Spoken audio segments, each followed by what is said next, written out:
think this is I'll just press continue so that we can keep going. It's very off-putting when you get an American woman just shouting out at you like that. It's as Tom was saying, I think it's a really interesting passage that we're looking at today. It's a challenging one, but I think it's one that actually, if we embrace it can really set us free as Christians, as people that have accepted God as our Savior. It's actually something that we can choose to take it one of two ways, and it can either be, like I say, challenging and scary, or it can be scary and set us free. And I think it's hopefully we can take it as the second one. But either way, it's definitely something that I think is important for us to consider as we build on the talks and thoughts we've had in previous services about how disciples of God go about their lives. This is a really crucial one today, how they use their gifts. So I thought we'd just start by, I don't know if you heard the phrase, you had one job. There's quite a lot of memes go around on the internet nowadays with that saying on them, you had one job. And there are these pictures where, you've got people who've painted an arrow the wrong way on a one-way road, or signs that have been spelt incorrectly, or doors that have been fixed without handles. It's just that idea that people have been given one job to do and they just haven't got that job right. And if they get it wrong, then obviously people nowadays, there's no let up. People are going to find it. You're going to be ridiculed or worse. You had one job. Now, the reality is the people making those mistakes, they haven't got one job at all. They've got more than one job. They've done most of their work perfectly. It just happens that one thing was a particularly big error or a particularly silly error that they've made. And on that one occasion when they failed, someone's found it and they've managed to put it up on the internet to everyone's amusement, but maybe not the person that made the mistake in the first place. But suppose for a minute that it isn't a meme. Suppose there is just one job that we've all been given, and that we are going to be responsible for how it's done. If that was the case, I'd want to know what that job was. I'd want to know what was at stake. And I'd also want to give everything I had to make sure that job was done well. If I've got one job and nothing else matters, then that job has got to be my focus. It's got to be my priority. And that's what this story is really kind of opening up for us as disciples. It's that Jesus is telling us about the one job he wants us to do. He's giving us a story to help us understand that job. And he's giving us three possible outcomes that can come out of the job that we've been given. And he's basically saying there are these three outcomes. There aren't any more. And he's telling us what we can expect from these outcomes. So if we start off by having a little look at what the job is that we've been given to do, if we delve a bit deeper into this story, we've got this nobleman, this person, this king potentially, who has to travel away. And while he's away, he calls his servants and gives them all a relatively small amount of money. In those days, it was about 100 days' wages, about 3 months' wages, and simple instructions. Verse 13, it says, operate with this until I return, in the Message version anyway. Everything that follows in this parable comes out of that simple instruction: operate with the gift I've given you until I return. Now, there's more than meets the eye, as there always is with these parables.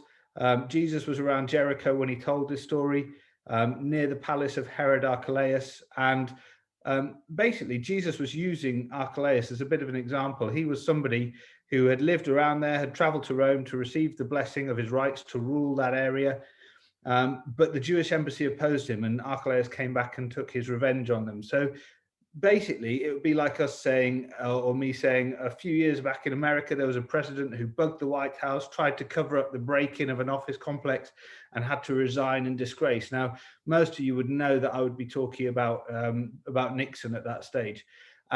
And in the same way, Jesus was using a story about Archelaus to really hit home to the people that he was talking to really hit home about what he was meaning.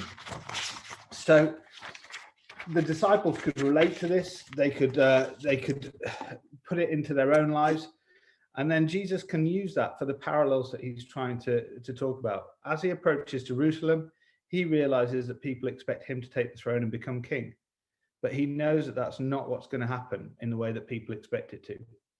He's going to die, He's going to rise again. Then he's going to leave in order to be given a kingdom. And one day he will return as a rightful king. So he's going to be gone for a long time. And in his absence, we are his servants, and he's going to entrust something to us. So in the same way that Archelaus went away, in the same way that the person in this parable is entrusted with things, Jesus has gone away to be crowned king. And in the meantime, we are entrusted with something. Our one job is to use what he's given us while we're waiting for him to come back, so that we can give an account to him when he returns. So really, above all else that I say this morning, your one job until Jesus returns is to faithfully invest everything he's given you. And that's really the crux of this parable. I'm going to talk, I've got a few pages here, which is unlike me. I've got into a lot of detail, but yeah, that is the basis of it. If you don't hear anything else this morning, faithfully invest everything Jesus has given you into his kingdom. And that's really the bottom line of this. It's all his. And it's also for us to understand that what we have is what Jesus has given us, what God has given us. Okay, not just financially, not just materially, but in every aspect, what we have is what God has given us. And if we can look at it from that viewpoint, it can change our perspective on everything and the way that we approach everything. And so that's a really important place to be. So to look at it from a purely financial or material viewpoint, we can go back to what Roger was exploring last week. The nobleman in this story is giving each of the servants 10 minas, or about, like I say, 100 days' wages. He asked them to use it to engage in business when he's gone. Well, who owns that money when it's given to them? He's given it to the servants, but it's still his. He's just asking them to use it. It's a bit like us asking a financial advisor to trade our money for us, or something along those lines. Okay, it still belongs to the king. In the same way, Jesus has given us many things, and he's told us or asked us to use it to engage in business while he's gone. But who owns what he's given to us? He does. We don't own anything. There's a book called Master Your Money by a man called Ron Blue, and he says God owns it all. God has the right to whatever he wants, whenever he wants it. It's all his because an owner has rights. I, as a steward, have only responsibilities. I may receive some benefits while maintaining my responsibilities, but the owner retains ownership. Every single possession that I have comes from someone else, God. I literally possess much, but own nothing. God benefits me by sharing his property with me. I have a responsibility to him to use it in a way that blesses and glorifies him. And I just think that's a really important thing, whether we are talking about money or whether we're talking about anything else. Are we using it in a way that blesses and glorifies God? Is that our primary focus in what we're doing? It doesn't just end with money. It applies to everything else in our life.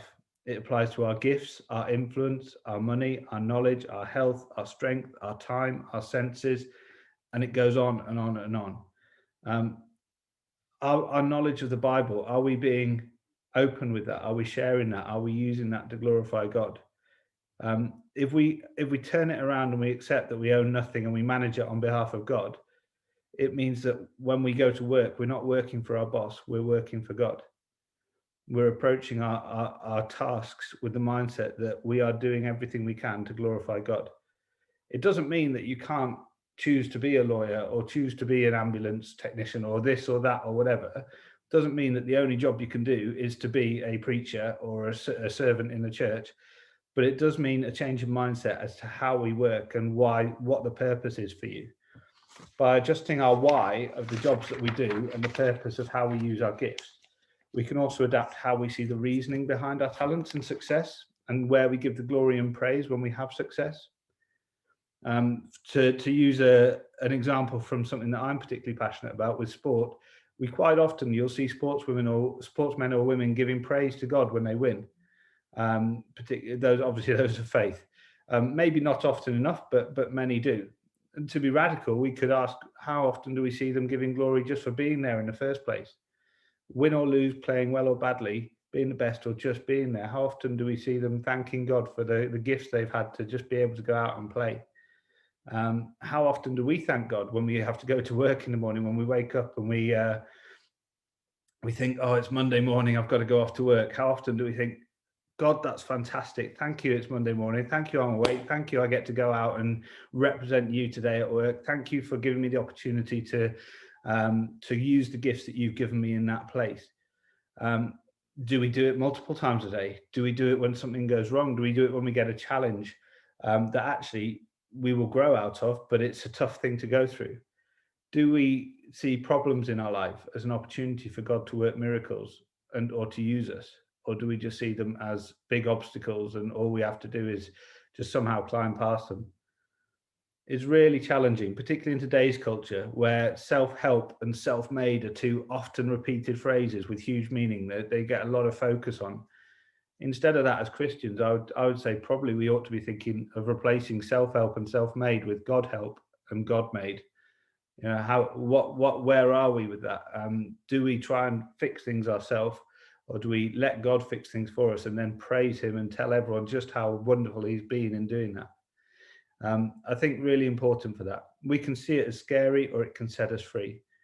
When we realize our gifts belong to God, so by gifts, again, we're talking about the ability to give our service, the skills that we have. Um, it completely changes our attitude. The story of John Wesley, the circuit preacher back in the 1700s, and a man frantically riding up on his horse to John Wesley going, "Mr. Wesley, something terrible has happened. Your house has burned to the ground." And Wesley thinking for a minute and then replying, "No, the Lord's house has burned to the ground, and that means one less responsibility for me." And you just think actually to be able to have that perspective on things, that actually, you know, kind of, again, it's not a problem. It's something that the God owned, and God had made that decision that was going to happen, and Wesley was going to have one less responsibility, was just an amazing thing. I think most of us would have just been absolutely devastated, panicked, and all the rest of it. But Wesley got it. He understood that God's the owner of all things, and we're just managing it for him. It's also worth us noticing in this story that it wasn't a huge amount of money. 10 minus, I mean, 3 months' wages is a decent amount, but it wasn't a huge amount. It wasn't enough to buy a house. If you won that amount of money in a contest, it wouldn't be enough to change your life fully. But the servants were expected to do something with it. Okay. So when you say it wasn't much, it wasn't intended to be much. They weren't at that stage, they hadn't proved themselves as servants capable of handling much. Okay, but what he wanted to do was see if they were faithful with that little, and then he could raise to a higher responsibility. Okay, none of them complained about how small the amount was that they were given in the first place. We don't need to ask for more talents. We have as many as God thinks at the moment we can work with, but what he wants to do is see how we work with them. And if we prove that we can use those gifts for his glory, he's more than happy to give us more. Okay, but we are given what God feels like we can work with at that time. And I think it's important for us to understand that as well, and say, actually, you know, what we have is perfect. God has put us in a perfect situation, and we just need to use it. So not to be searching for more here and there, but actually to use what we have, and trust that God will allow us to use that in a way that glorifies him. Okay, so let's never complain that God hasn't given us much, or think that we're off the hook just because we only have a small amount. Okay, God still wants us to use whatever he's given us, no matter how little it is.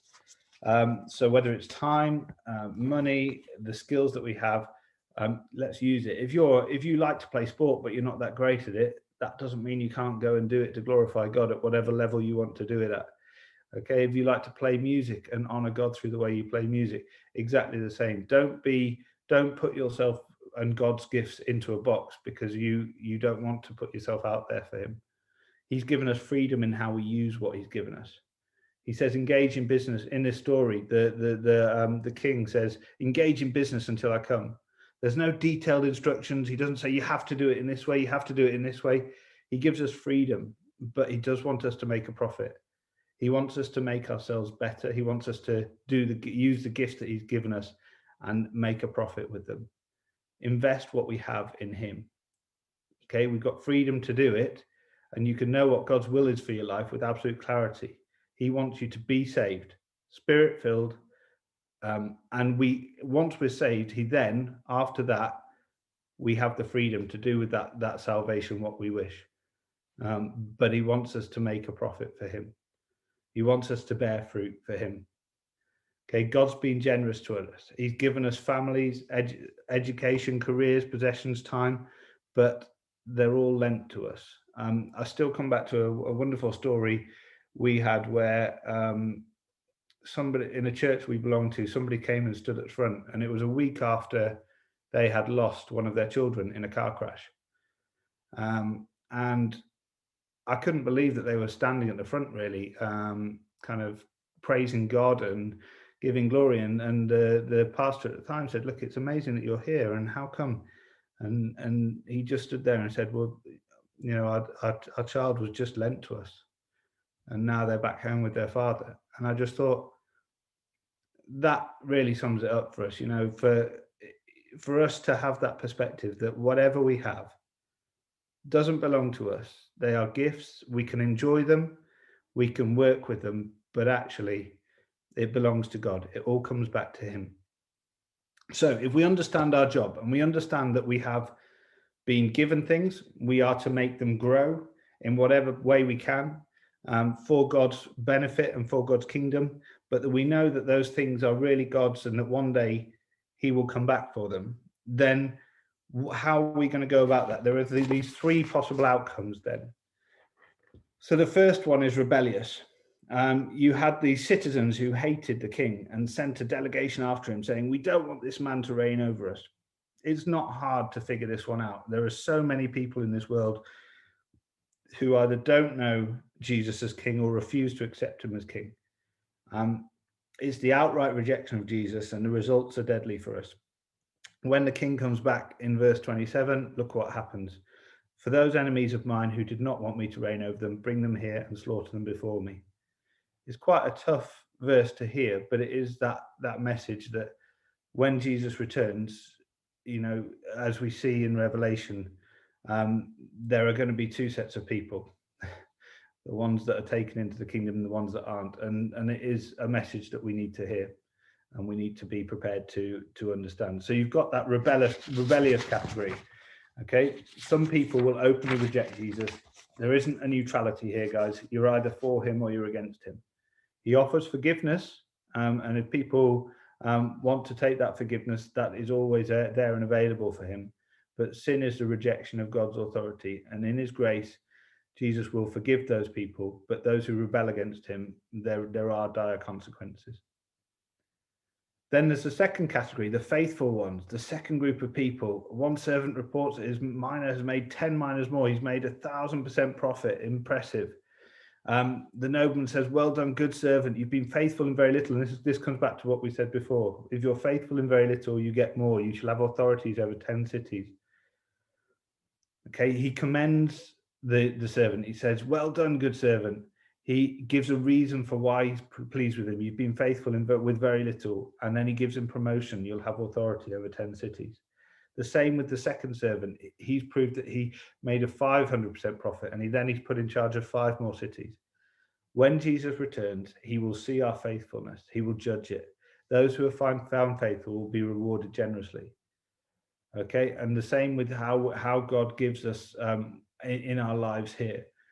Okay, that he will see how we invest what he's given us, and he will know what he can trust us with from there forward in terms of the gifts. And we're in training to be alongside Jesus. If we're faithful here, he will entrust us with higher service. So they're the first two possible outcomes. And then we get to the third one. I think, as Tom says, this is potentially the most challenging certainly for me, for a lot of us. This idea of being negligent, really, of understanding what we've been given, of thinking that we are doing something with it, but really that we are just sitting on the gifts that we've been given. The guy that this in the story that this is looking at is a man who had took the talent and hid it away, and then when the king came back, said, "Here you go, I've got what you gave me," but he didn't do anything with it. He didn't work at it. He didn't try and make it bigger, to grow it. in a way, I don't like that this talks about money, because I don't want it to just focus on money. I think there's much bigger picture here on, you've been given things, don't just sit on them. If you sit on them, you won't ever develop them. If you, Emily used an example of her language skills with the children earlier, where, you know, kind of, you learn a language, but if you don't practice it, it's going to get rusty. It's going to get worse. It's not going to get better. You're not going to develop it. If you don't practice music, you won't be able to play it at the same level you did previously. If you don't work to develop the skills and gifts God's given you, you aren't going to develop. Just the same as all of us in our professions, you know, if you don't work to get better and to improve, you're not going to make progress. And it's the same with the gifts God's given us. We can't be paralyzed by fear. This servant was paralyzed by the fear that he did nothing. He didn't want to put himself out there. And again, that's something we have to learn from this story. Is God will reward us for putting ourselves out there. He will be with us and he will guide us, but we need to be willing to put ourselves out there and not just hide ourselves away. We can't accept Jesus into our lives and then hide in our houses and not go and tell people about him, not go and glorify him in the way we're living. That isn't using the gift that he's given us. If we hide away in our houses and don't shout from the rooftops about what he's done for us, we're not using that gift. We're not multiplying. If we aren't reading the Bible, if we aren't spending time with God, if we aren't developing our relationship with him, he's not going to be in a position to sharpen those gifts in us as well. And we've got to make sure that we give him that time and prioritize that and work on that relationship. Just like all relationships need work, that relationship with God needs work. I think this is super challenging for all of us. Okay, it's really tough in our culture and as individuals, we're always going to feel fear. We're always going to feel the pressures of our culture and what we're told to worry about. But actually, we are called to be countercultural. It's a common theme of what I say, but we are called to be countercultural and to step beyond that. And God and our relationship with God should give us the faith to do that. Jesus says, use it or lose it. You have one job. This servant loses the one mina that he was given, and it gets taken and given to somebody who had shown more responsibility. Jesus wants us to use the gifts he's given us, and we need to keep a viewpoint on that in the way that we're going about our lives. So I guess I'll finish with a couple of thoughts from me, and then a prayer, if that's okay. Coming out of this, I think it's really important for us to look at what gifts God's given us. Can we look in our lives at what we have, not just financially, not just materially, but in all aspects, when we go to work, the people that we can interact with, the skills that we have, the way in which we can glorify God. Are we making the most of them for God? Are we being purposeful? Are we trying to use them for God? Are we making plans? Or are we just drifting through with those gifts, hoping that we might hit upon something at some stage? Let's look to be purposeful. Let's look to engage in business. Let's look to develop ourselves and make ourselves better servants of God in this time. Let's look to take the gifts he's given us and make them multiply by 1,000%, 10,000%, however much we can, because that is our job. Whatever we do on a day-to-day basis, that is the job we are called to. The job we're called to is to serve God, to multiply his kingdom, and to grow the gifts he's given us to serve and honor him, so that when he returns and comes back to us, we can be that servant that turned around and said, look what I've done for you, God.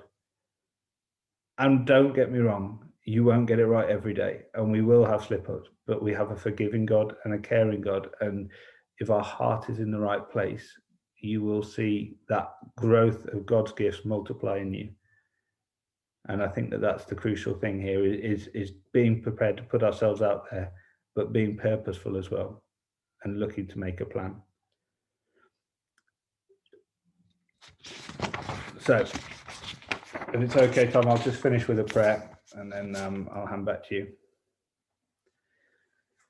Father, everything we have is yours.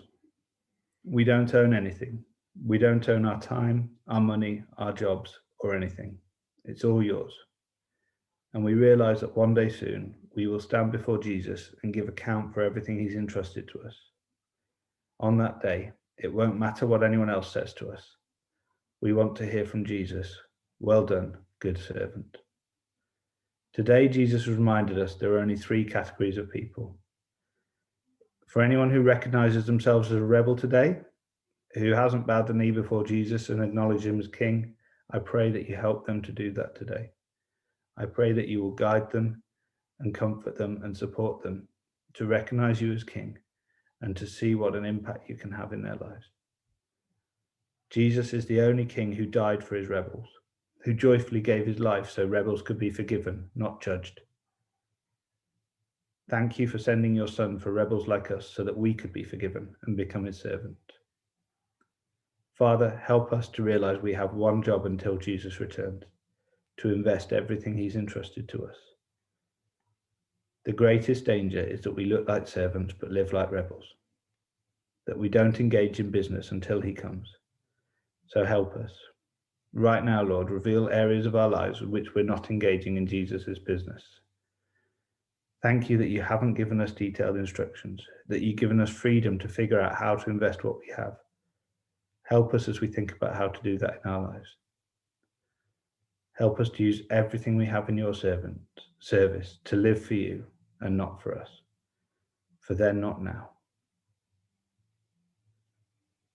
Lord, I pray that your Spirit would be with us today in the week, months, and year ahead. Lord, sharpen the gifts that we have. Help us to be purposeful in our lives for you. We pray in Jesus' name. Amen.